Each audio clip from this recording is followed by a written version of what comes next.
for 15 years. They called me the family failure until the day they boarded my private jet and discovered I was a billionaire. Subscribe for more stories where the overlooked finally rise and the tables turn.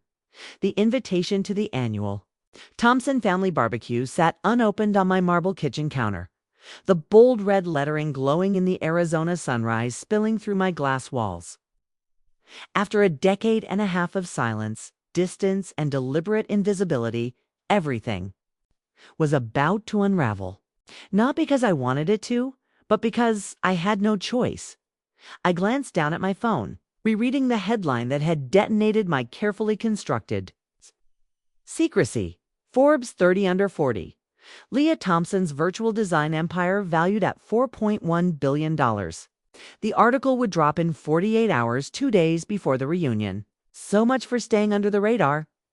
Thompson, my assistant's voice crackled through the intercom. Your brother Chris is online again? Of course he was.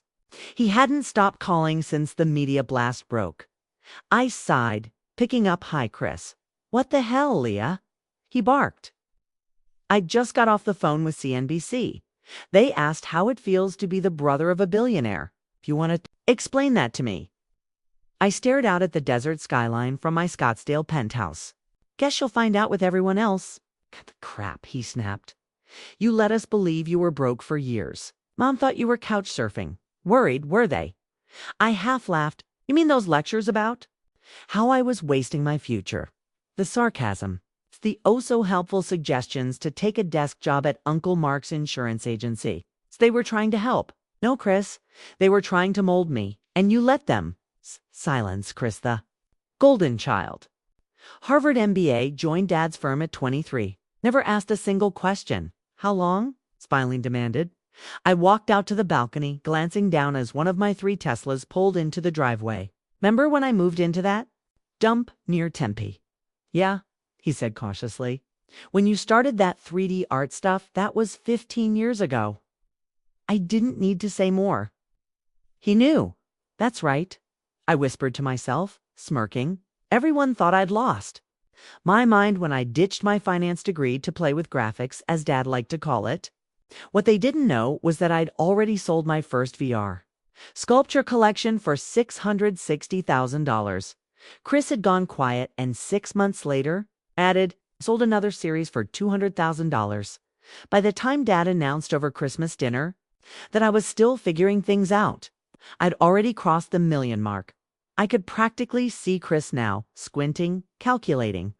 But you still borrowed money from Mom and Dad. You drove that beat-up Civic until last year. I actually laughed. I asked them to invest. They refused loudly. And that's Civic. A choice. Just like this penthouse. Just like the Gulfstream G700 parked at my hangar downtown. It's private jet, he muttered, his voice cracking. How rich are you? I thought back to every dinner where I was invisible. The broke sibling everyone pitied. Remember when? Tessa used to generously cover the bill, sighing about how tough things must be for me.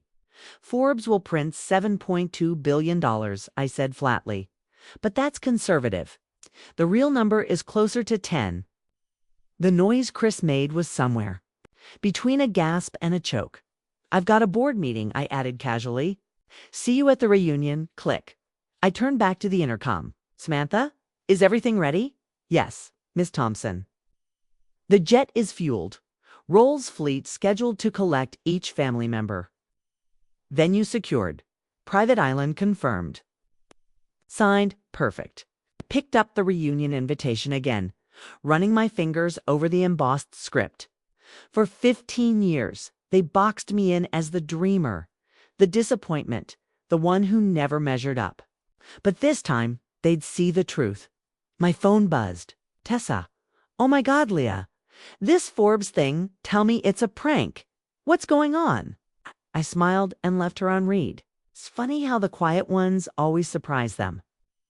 Tessa, who loved bragging about her climb up the corporate ladder while her artsy sister was still finding herself. The intercom buzzed again. Miss Thompson, both your parents are on the line. Tell him I'm in a meeting, I said without missing a beat. I checked my Cartier watch and called the heli. I think I'll take the chopper today. I gathered my things tablet, sunglasses, notes for my pitch deck. My mind drifted back to the night. Everything changed. 3D design isn't real art. Leah, Dad had scoffed across the dinner table. And this crypto art thing? A scam. No one in their right mind would pay for computer-generated nonsense. I was 22, fresh out of Wharton, sitting in my parents' Phoenix estate, trying to explain a vision they refused to hear. They hadn't invested in an Ivy League education so I could play with pixels. Actually, Dad, I already sold my first collection enough, he snapped. You either come work at the firm or you're on your own. No support, no safety net. Mom gave her trademark condescending smile, patting my hand. Honey, we're just worried. Need stability. A real career. I looked around that table. Dad's glare, Mom's pity, Chris's silence, Tessa's smirk. That was the moment. I didn't tell them about the $50,000 already in my account. The galleries courting me. The VCs circling. You're right, I said, instead, standing up. I'll figure it out on my own. 2 weeks later, I moved into a shoebox studio in Tempe. They assumed I was broke, too stubborn to ask for help. But in reality, I was quietly building an empire. Year 1 was brutal 9-hour days of code, art, and networking. My first major collection, Neon Syntax, sold out in 6 hours, $1.2 million. I reinvested every cent, hired engineers, built platforms, redefined digital ownership. Every time I visited home, same Civic, same faded jeans, same polite smile. Let me help with rent, Mom would say. No thanks, I'd reply. And I meant it. By the end of that year, my net worth crossed $10 million. By year 3, $100 million. But to them, I was still Leatha, idealist who wasted her potential. Now, 15 years later, I boarded my private helicopter atop my Scottsdale Tower and thought about the little white lie that had grown into $1 billion secret. And in 2 days, the world would know. My phone buzzed again. A text from Dad. We need to talk. I smirked and powered it off. He'd have to wait. After years of condescension and backhanded concern, they were finally about to learn the truth. And I would make sure they never forgot it. At exactly 6 a.m. MST, the Forbes article, went live. Black coffee in hand. I sat in my sleek office as a wall of monitors exploded with chaos. Digital art disruptor. How Leah Thompson quietly built a $10 billion empire. Beneath the headline, the photo I approved. Me standing before my best-selling VR gallery, dressed in couture, worth more than Tessa's annual salary. The article didn't just reveal my wealth. It mapped the empire I had built in silence. The platforms, the partnerships, the auctions, the investors. My phone exploded. Tessa. Wait, is this real? 10 billion? I told you something was up. Mom, sweetheart, please call me Dad. This has to be a mistake. I muted the family chat and opened my inbox. Interviews, pitches, TED invitations. But one email stood out. Dad's longtime partner, Martin Delgado. Leah, I believe there may be synergies between Thompson Interactive and Delgado Capital. I laughed aloud. 3 years ago, I'd pitched them. Martin looked me in the eye and said, "We don't gamble on internet gimmicks." The intercom buzzed.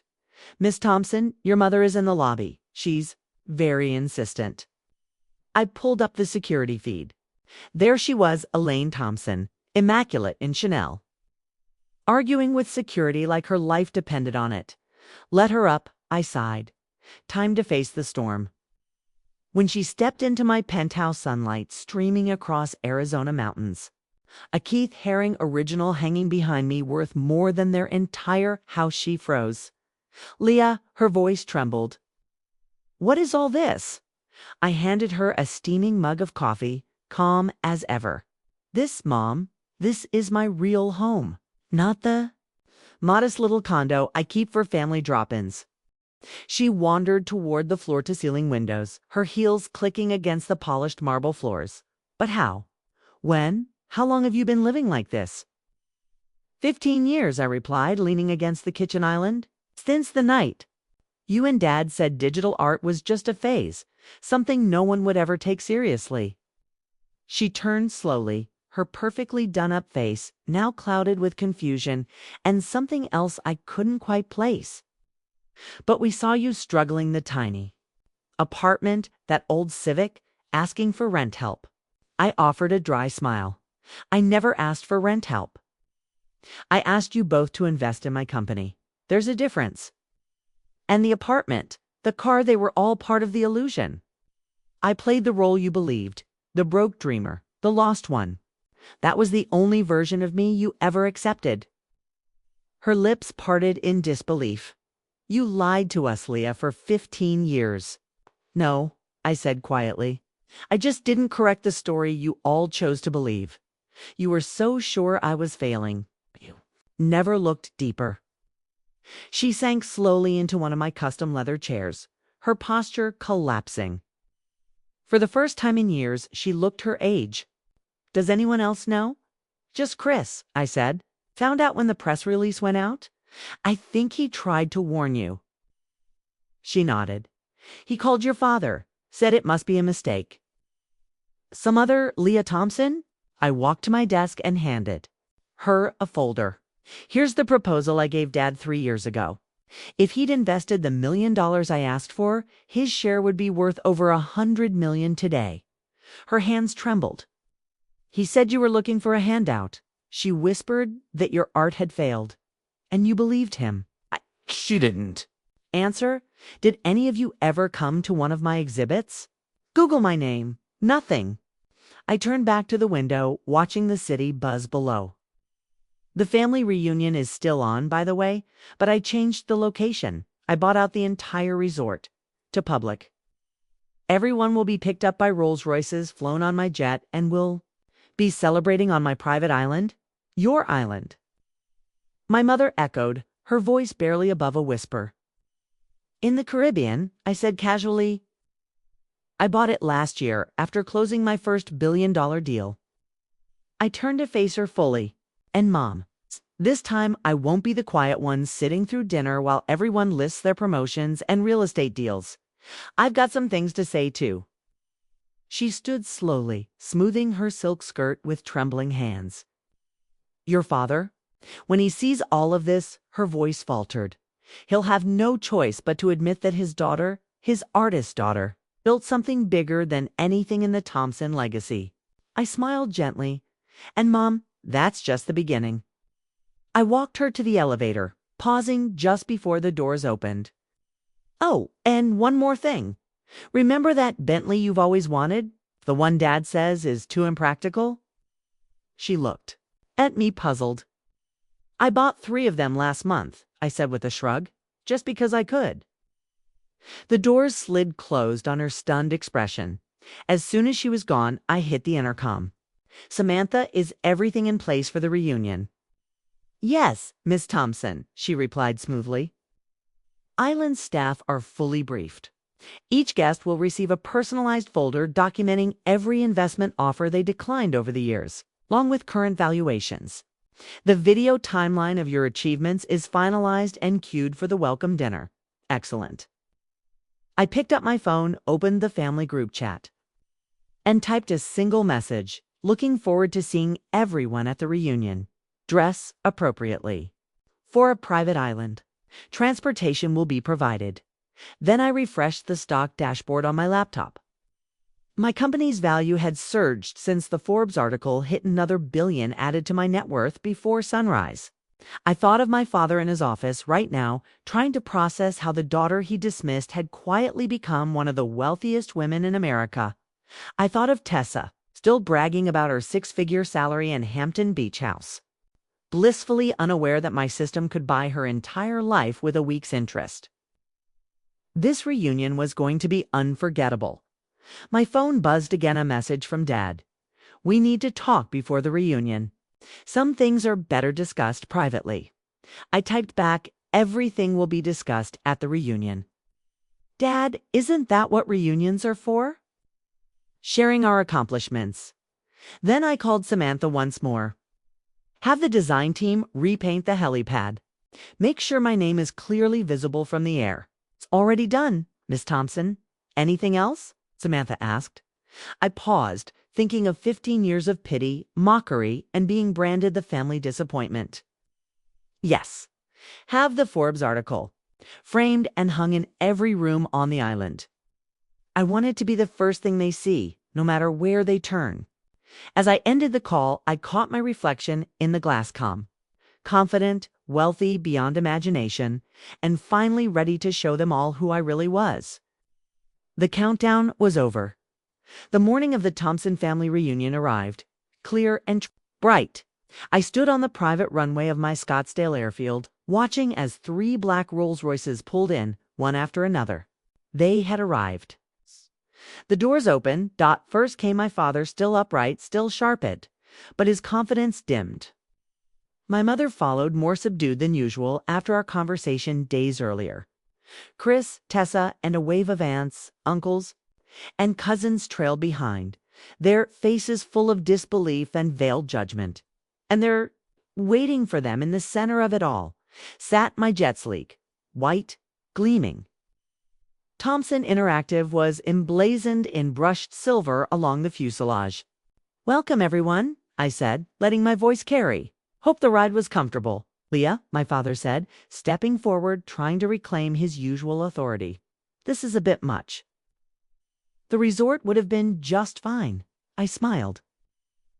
The resort was too public, Dad.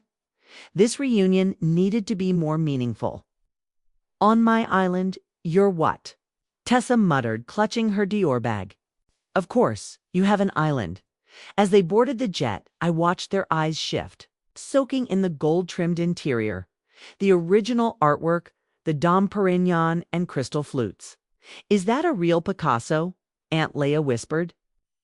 "Yes," I replied. "Picked it up last year." My father cleared his throat. "Leah, maybe we should talk." "We will when we land. Until then, enjoy the champagne," I said, tilting my glass. "It costs more than your company made last quarter." He flinched.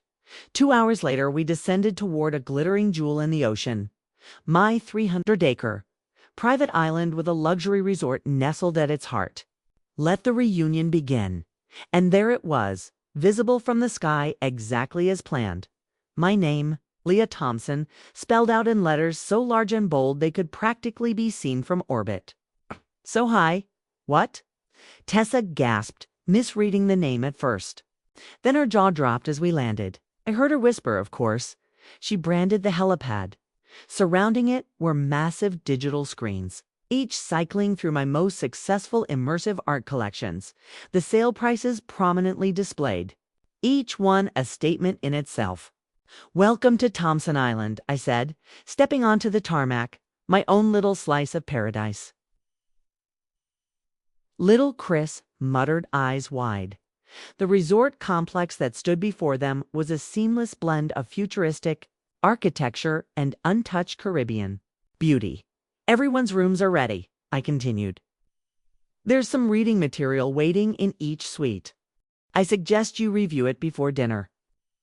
The reading material was customized for Dad, a printed timeline of every deal he declined. Each missed opportunity annotated with present-day valuations. For Tessa, a comparison of her entire annual salary versus what I earn in interest per day. For Chris, an internal audit showing how much his firm lost by turning down a collaboration with my platform. I gave them an hour to settle in, then summoned them to the main dining hall, a glass-walled space overlooking turquoise waves.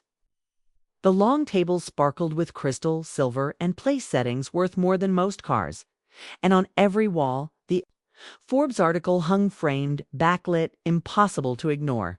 They entered slowly, all pretense of confidence fading.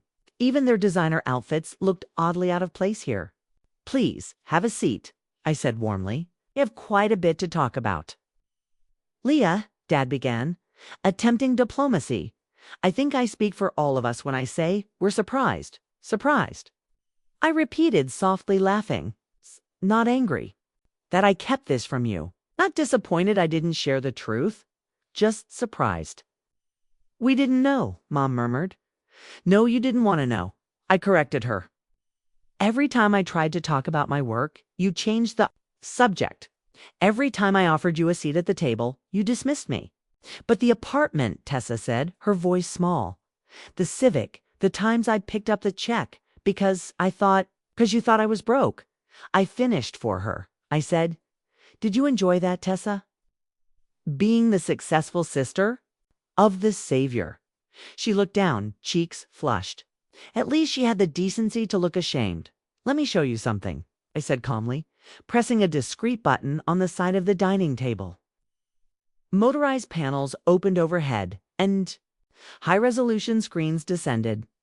A timeline appeared, juxtaposing milestones in my journey with the words they had used to dismiss. Me. 2010, this 3D art thing is a waste of your degree, Dad. Result. My first digital sculpture collection sells for $50,000.2012. Leah, you need a stable career. Mom. Result. Company valuation hits $15 million. 2015, at least one of us is doing well.